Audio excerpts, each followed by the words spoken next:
Friends, அஸ்ஸலாமு அலைக்கும். இன்றைக்கி நம்மளோட சேனலில் ஒரு புது இன்ட்ரெஸ்டிங்கான குக்கிங் வீடியோ தான் பார்க்க போகிறோம். என்ன வீடியோன்னு கேட்டிங்கன்னா, உருளைக்கிழங்கு சில்லி எப்படி செய்கிறதுங்கிறதா பார்க்க போகிறோம். வீடியோக்குள்ளே போகிறதுக்கு முன்னாடி நம்மளோட சேனலை சப்ஸ்கிரைப் பண்ணிவிட்டு பெல் ஐக்கானையும் கிளிக் பண்ணிடுங்க. இப்போ வாங்க வீடியோக்குள்ளே போகலாம். உருளைக்கிழங்கு வேக வச்சுக்கோங்க. வேக வச்சுட்டு 2 விசில் வச்சு வேக வச்சுக்கோங்க. அப்புறம் அதுக்கு மேலே இருக்கிற அந்த தோல் எல்லாம் உரிச்சு எடுத்துருங்க. அதுக்கப்புறம் இந்த மாதிரி உருளைக்கிழங்கு கட் பண்ணிக்கோங்க.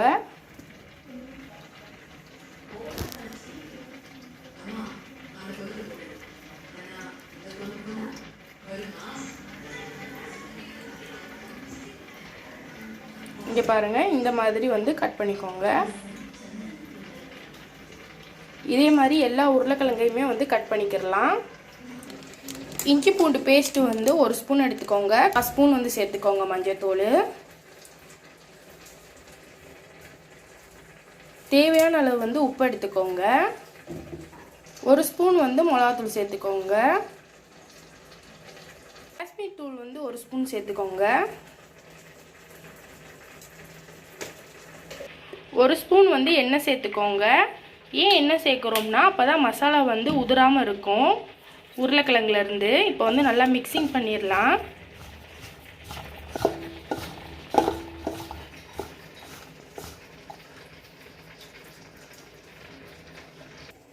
இப்போ உருளைக்கிழங்கு அப்புறம் சேர்த்துடலாம். மெதுவாக கிண்டுங்க, இல்லைன்னா உருளைக்கிழங்கு ஆல்ரெடி வேக வச்சுருக்கனால உடஞ்சிரும்.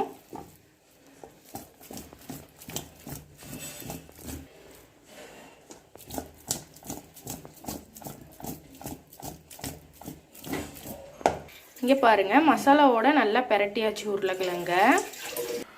இங்கே பாருங்கள், கடாய் நல்லா காஞ்சிச்சு. இப்போ எண்ணெய் ஊற்றிடலாம்.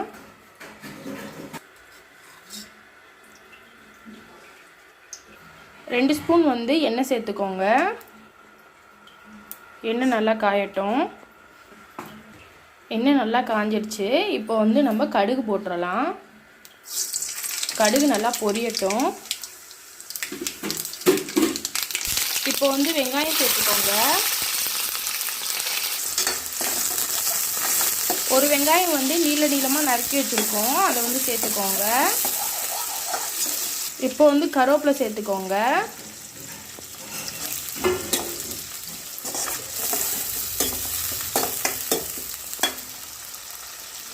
வெங்காயம் நல்லா வதங்கட்டும். இப்போ நம்ம உருளைக்கிழங்கு சேர்த்துடலாம்.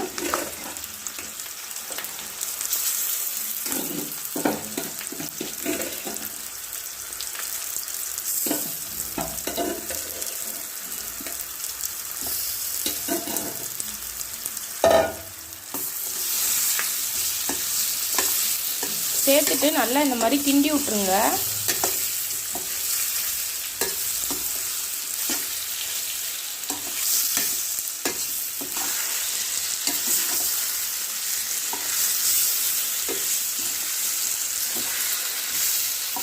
மசாலா எல்லாமே உருளைக்கிழங்குக்குள்ளே மிக்ஸ் ஆகிற அளவுக்கு கிண்டி விட்டுருங்க. கொஞ்சம் நேரம் நம்ம உருளைக்கிழங்கா மூடி வச்சிடலாம். அடுப்பு ஸ்லிம். உருளைக்கிழங்கு சில்லி செய்கிறதுக்கு ஒரு 10 நிமிஷம் போதும். உருளைக்கிழங்கு நல்லா அந்த மசாலாக்குள்ளேனா ஜாயிண்ட் ஆகிடுச்சு. இப்போ நம்ம பூண்டு போட்டுடலாம். பூண்டை நல்லா இடிச்சிட்டு போடுங்க. நல்லா வாசமாகவும் இருக்கும், வாயுவுக்கும் நல்லது. 1 ஸ்பூன் பெப்பர் சேர்த்துக்கோங்க. பெப்பருமே வாசமாகவும் இருக்கும், அதே மாதிரி வாயுவுக்கும் நல்லது. நல்லா கிண்டி விட்டுருங்க.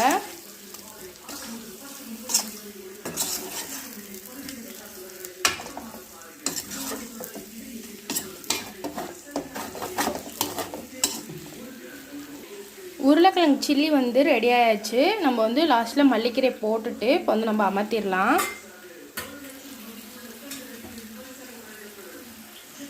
அவ்வளோதான், அடுப்பை அமர்த்திடுங்க. நம்மளோட டேஸ்டான சுவையான உருளைக்கிழங்கு சில்லி ரெடி ஆயாச்சு.